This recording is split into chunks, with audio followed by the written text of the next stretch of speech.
How's it going, everyone? Just doing a follow-up to the same dagger that I've been working on. I did get that mag release, got lost in the mail, so it took me a little bit to get it. And here it's the final product. The extended checkered mag release button, I got this from the Glock store. I got it off of eBay, but you can get it directly from them. As you can see, it's $34.95. It's not what I was expecting. It's not bad, just not what I was expecting. And these pictures, it makes it seem as though the whole thing is anodized aluminum, but it's just a push button that's available that is aluminum. Also, on the images where they had these on the guns themselves, they look thicker. They look twice the thickness, like kind of there. It looks kind of thick on the button part. So I'm like, good, it'll eliminate that little gap. But in person, it's not like that at all. This, for starters, is just standard polymer, like the whole little mag release. Only the end piece is aluminum. So it's got two relatively long screws. They pretty much go to the base almost. They're long little hex screws, and only the end is aluminum. The checkering on it is nice though. You really do feel it. It reminds me of the checkering on a 1911. So it's not like a smoother type that I've seen on other brands where they do look like they got checkering, but when you put your hand on it, it's actually like just smooth, little rounded bumps.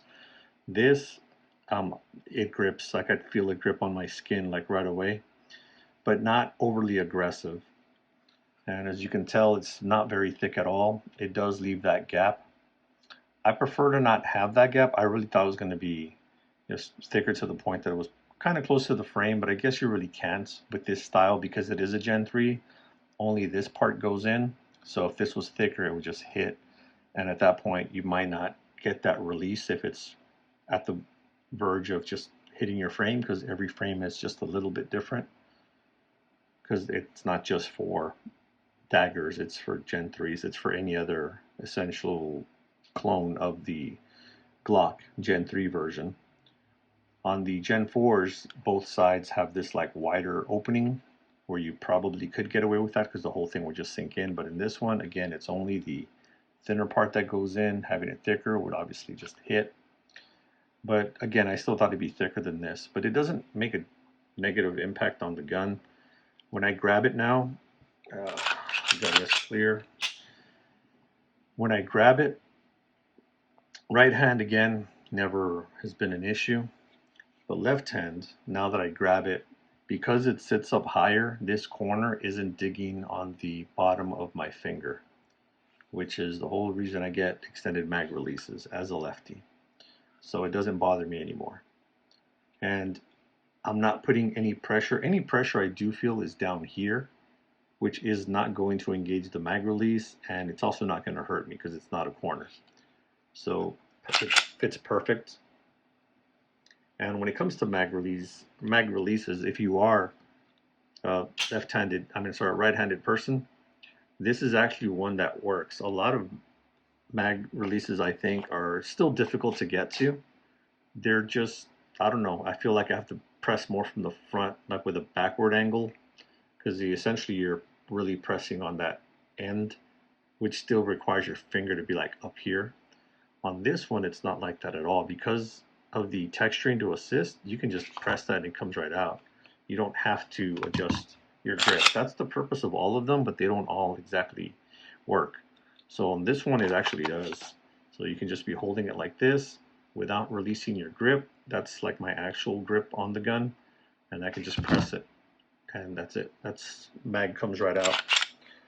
On the magazines, one small thing I had to do, if you've had these Magpul ones or the P mags, you'll notice it has this little, you can kind of tell it's still there, that little section where the plastic, I don't know if they make them in pieces where they just snap them off and this is just part of the mag, but that was a raised area. I got some 600 grit sandpaper and smoothed that out. That'll prevent that from catching. The weight of the mag should be enough, but if it's empty, realistically, I would think that would stop your mag from just freely dropping. It'll still come out, but it's going to be just stuck, and you probably have to just like flip it out or just grab it or avoid it altogether. So I did get that same 600 grit sandpaper and smooth that rough little spot out. And since I was at it, I went ahead and just did a quick once over on both sides. So now it's really smooth. It didn't have any raised areas like this back section, but the magazine did have just a slight rough texture to it. And I think that wouldn't have caused issues, but since I was already sanding this piece down, I figured just give it a quick once over. So now this magazine has a very smooth feel to it. If I get any other PMags, I'm probably going to do that to those as well, because it is something I've noticed almost all of them have, is that little area. Right now, again, it looks smooth, but it looked like somebody had scraped it, but I think it's just the processing or the process that they use for making these. I think they just snap a piece off that's holding something there. But that's it for the gun. I was able to get this up and running the way that I want it. Next thing in the future would be the guide rod.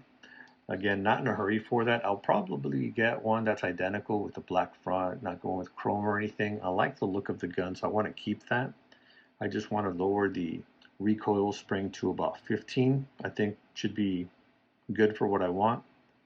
Another thing I did is right behind the trigger, it's kind of hard to see, but behind the trigger where that little seam meets, it also had a little raised spot. Now, it would never affect me because it doesn't touch the trigger, it doesn't touch my hand, nothing like that.